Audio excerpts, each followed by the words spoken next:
यह कहानी शुरू होती है 1992 से, जब राजस्थान के भरतपुर में एक सरकारी ऑफिसर की शादी होती है। आज इस कहानी को सुनने के बाद आपको यकीन हो जाएगा कि एक असली राक्षस कैसा होता है और वह हमारे बीच रहकर क्या क्या कर सकता है। ऑफिसर की शादी के 2 साल बाद एक बच्ची का जन्म होता है और यहीं से हैवानियत की शुरुआत होती है। आपको पता होना चाहिए कि कुछ वर्षों के बाद जब यह लड़की बड़ी हो जाती है तो यह ऑफिसर इस लड़की का पिता अपनी ही लड़की के साथ दुष्कर्म करना शुरू कर देता है। आप लोग जरा ध्यान से सोचिए कि इस सरकारी कर्मचारी की मेंटेलिटी कितनी गिर सकती है कि वह अपनी ही लड़की के साथ इतना घिनौना काम करने लगा। इस आदमी के घर हर 2 से 3 साल में एक बच्ची का जन्म होने लगा और जब ये तीनों बच्चियां बड़ी हो गयी तब यह सरकारी कर्मचारी इन 3 लड़कियों के साथ संबंध बनाने लगा। आपको आगे पता चलेगा इस समय इन लड़कियों की माँ क्या कर रही थी। हैवानियत का स्तर इतना बढ़ गया था कि उन लड़कियों की माँ भी उसका साथ देती थी ऐसा दुष्कर्म करने में। एक बात आप अपने दिमाग में सोच कर देखिए, हम लोगों को लगता है कि यह समाज बहुत ही बुरा है, लेकिन इस कहानी को सुनने के बाद यह पता लगेगा कि यह समाज नहीं,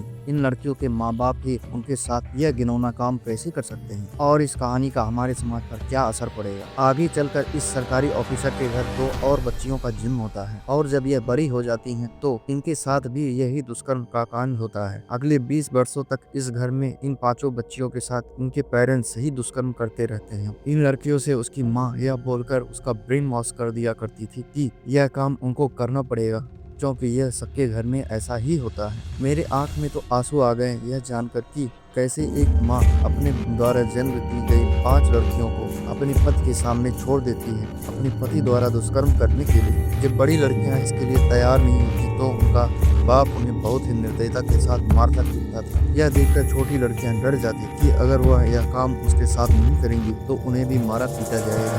ऐसे ही कुछ समय बीतता है। बड़ी बच्चियां अब कुछ मैच्योर हो गई थी और वह स्कूल भी जाती थी। एक दिन बड़ी लड़की ने अपने प्रिंसिपल को यह सारी बातें बोल दी। तब वह प्रिंसिपल मैडम उसकी माँ को फोन करती हैं और बोलती हैं कि यह आपके घर में क्या घिनौना काम हो रहा है, आप ऐसा क्यों होने देती हैं। उसकी माँ का जवाब सुनकर आप भी दंग रह जाएंगे। उसकी माँ बोलती है कि यह बच्चियाँ सुबह मोबाइल का डिमांड कर रही हैं, उसे नहीं दिया गया इसलिए वह ऐसा मान जाती है और वह बच्ची को हंसकर टाल देती है और बोलती है जाकर पढ़ाई स्टार्ट करो, इस उम्र में मोबाइल नहीं मिलेगा। ऐसे ही कुछ साल बीत जाते हैं। जब वह लड़की घर पर आती है तो उसकी फिर से बहुत ज्यादा पिटाई होती है। ऐसे ही कुछ साल बीत जाते हैं और इस घर में एक और बच्ची का जन्म हो जाता है जो कि उस सरकारी कर्मचारी की पोती होती है। कुछ बस बीत जाने के बाद वह सारी लड़कियां और उसकी माँ मार्केट जाती है और वहाँ से जब वह देखती है कि उसका बाप उस बच्ची के साथ भी वही दुष्कर्म कर रहा है जो उनके साथ किया करता था। जब वह उसे रोकती हैं तो उनकी फिर से पिटाई होती है, उन्हें बहुत ही चोटें लगती हैं। इस मारपीट के कांड में उसे बहुत सी चोटें लगती। अगले दिन जो दूसरे नंबर की लड़की होती है वह अपने दोस्त से मिलने जाती है। वह लड़का उससे बार बार पूछता है कि तुम्हें इतनी चोटें कैसे लगी। पहले तो वह बहाना बनाती है और डर की वजह से मना कर देती है,